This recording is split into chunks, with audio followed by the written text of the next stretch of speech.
Bengaluru tech సమిట్లో mobility స్కూటర్ని ఇక్కడ ప్రదర్శనకు ఉంచారు.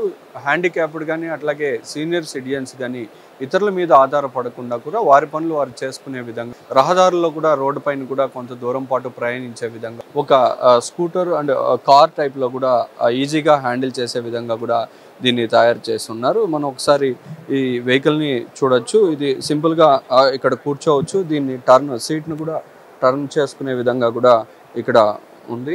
ఈ సీట్ను కూడా కావాల్సినంత విధంగా కూడా ఎటు కావాలంటే అటు టర్న్ చేసుకునే విధంగా కూడా ఉంది. టర్న్ చేసుకోవచ్చు. అట్లాగే ఒక సింగిల్ హ్యాండ్తో కూడా మనం మూవ్ చేయాలన్నా కానీ ముందుకు వెళ్ళాలన్నా ఈజీగా కూడా హ్యాండిల్ చేసే విధంగా కూడా దీన్ని తయారు చేస్తున్నారు.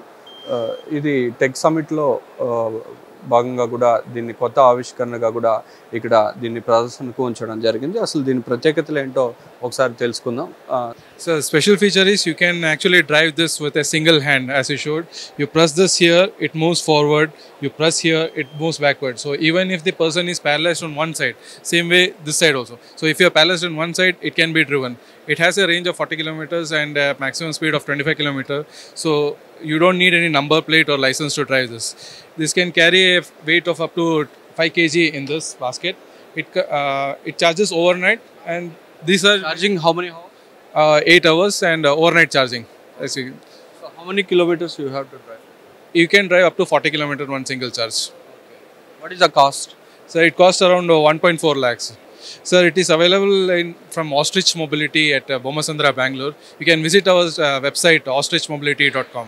You can get it there. పూర్తిగా కూడా సీనియర్ సిటిజన్స్ కోసం అట్లాగే ఫిజికలీ హ్యాండిక్యాప్డ్ వారిని గురించి కూడా దీన్ని తయారు చేశామని చెప్పి ఇది రహదారుల మీద కూడా ప్రయాణించి వారు 40 కిలోమీటర్ల వరకు కూడా ప్రయాణించి వారి పనులు ఈజీగా చేసుకోవచ్చు అని చెప్పి దీనికి ఎటువంటి లైసెన్స్ కానీ అవసరం లేకుండా ఎలాంటి అనుమతులు అవసరం లేకుండా కూడా దీన్ని డ్రైవ్ చేయొచ్చు అని చెప్పి చెప్తున్నారు. పూర్తిగా కూడా సాధారణంగా కూడా ఒక చేతితో కూడానే దీన్ని డ్రైవ్ చేసే విధంగా చాలా సింపుల్గా కూడా దీన్ని డిజైన్ చేసామని చెప్పి కూడా కంపెనీ వారు చెబుతున్న పరిస్థితులు. ఇది ప్రస్తుతం బెంగళూరులోని టెక్ సమిట్లో భాగంగా కూడా దీన్ని ప్రదర్శనకు ఉంచడం జరిగింది. Camera person Sunil Talchi, Ruthvik, Ebin Andhrajyothy, Bengaluru.